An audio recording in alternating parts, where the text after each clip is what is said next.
Imagine this. A worn scroll arrives at your door, its seal still intact. You unroll it and the words inside begin to breathe as if the paper itself could speak. That scroll is Paul's letter to the Ephesians. It was first read in a bustling port city 2,000 years ago, yet it feels as if it were penned this morning. Paul writes from a Roman prison, but his sentences ring with such freedom that the chains on his wrists seem like paper ribbons. Paul signs the letter at the top, not the bottom, because that was how first-century writers said hello. He chooses his Roman name Paul rather than his Hebrew name Saul. Gentile readers would recognize it more easily. Who was he? A former Pharisee, zealous for Jewish law, a man who once barged into homes, dragging believers to court. Yet on the Damascus road he meets the risen Jesus, and the hunter of Christians becomes their champion. If grace can repurpose a life as fierce as Paul's, what might it do with mine or yours? Paul calls himself an apostle by the will of God. Nobody elected him by ballot. No human committee handed him an ordination certificate. God pressed the seal into Paul's life the day Christ appeared to him. When Paul says by the will of God, he is really saying, my past no longer owns me, God does. Grace to you and peace, Paul writes. Grace is God leaning toward us, hands open. Peace is the deep exhale that follows when we realize we have nothing left to prove. One flows from the other like light from the sun and warmth from the light. Paul's first real sentence is a thunderclap of praise. Blessed be the God and Father, who has blessed us with every spiritual blessing in Christ. Ephesians chapter 1, verse 3. Picture a vast underground vault, wider than any pyramid, filled with treasures that do not rust. Hope polished bright, joy that can outlast tears, forgiveness deep enough to swallow yesterday's worst mistakes. The vault door swings open only in Christ. How do we step inside? Paul answers elsewhere. Believers are baptized into Christ. Galatians chapter 3, verse 27, Romans chapter 6, verses 3 to 4. Faith opens the vault. Baptism is the doorway we actually walk through. Outside of Christ, those blessings remain sealed. Inside, they belong to every believer, from the newest Christian in Ephesus to any teenager watching this video today. Paul moves from the vault to eternity past. He chose us in him before the foundation of the world. Ephesians chapter 1, verse 4. The phrase stirs questions. Did God pick individual names long ago, leaving the rest of us out? Paul's next words help.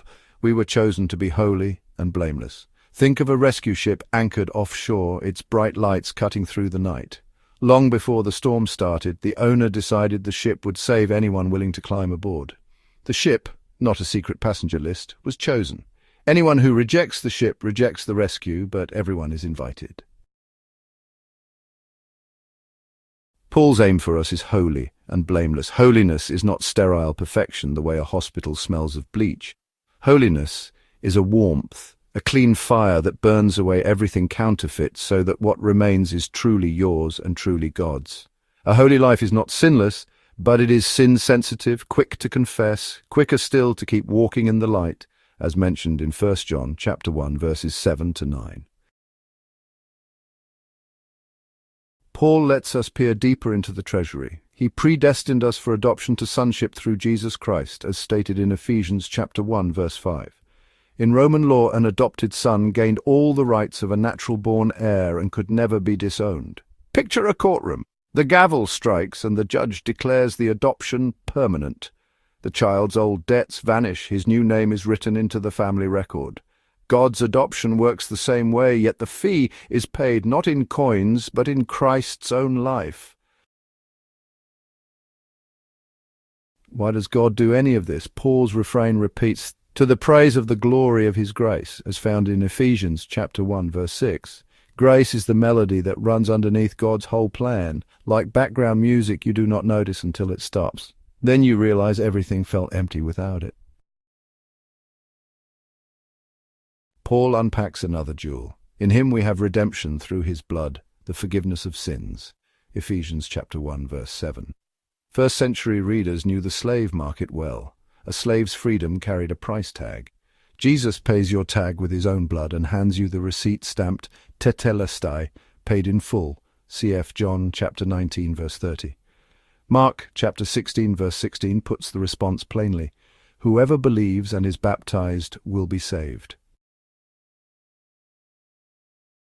God lavished his grace on us with all wisdom and understanding. Ephesians 1, verse 8. Nothing is accidental. The cross was not plan B. The empty tomb was not a surprise twist. Our salvation is choreographed by a mind so vast that even our stumbles become brushstrokes in the finished painting. What does any of this mean at 4:30 on a Thursday afternoon? It means, when guilt whispers, remember you are adopted, secure. When life feels random, remember you are chosen on purpose.